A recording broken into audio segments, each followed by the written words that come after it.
Hello అందరికీ. ఈరోజు మనం మేక తలకాయ కర్రీ ఎలా చేయాలో టేస్టీగా ఈ వీడియోలో చూసేద్దామండి.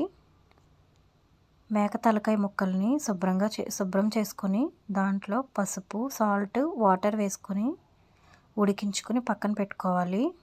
ఇప్పుడు ముందుగా స్టవ్ మీద గిన్నె పెట్టుకొని దాని మీద oil, tomato, onions, green chilli వేసుకొని ఫ్రై చేసుకోవాలండి.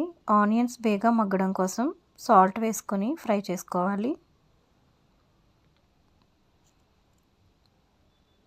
కొద్దిగా అల్లం వెల్లుల్లి పేస్ట్ వేసుకుందామండి. 3 స్పూన్స్ వేసుకొని ఫ్రై చేసుకోవాలండి.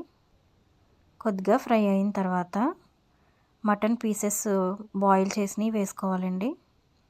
దీంట్లోకి రెడ్ చిల్లీ పౌడర్ 4 స్పూన్స్ వేస్తున్నానండి. కారం, మటన్ మసాలా పౌడర్ కూడా వేసుకోవాలి.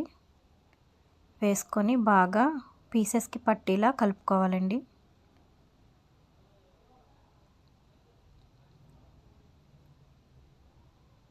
ఇప్పుడు మనం దీంట్లోకి వాటర్ యాడ్ చేసుకొని ఉడికించాలి.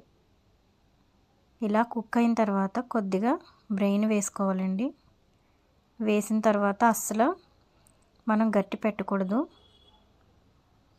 కొత్తిమీర, కరివేపాకు వేసి ఉడికించుకోవాలి. అంతేనండి, టేస్టీ మేక తలకాయ కర్రీ అనేది రెడీ అయిపోతుంది. ఈ వీడియో మీకు నచ్చినట్లయితే మన ఛానల్ని సబ్స్క్రైబ్ చేసుకోండి.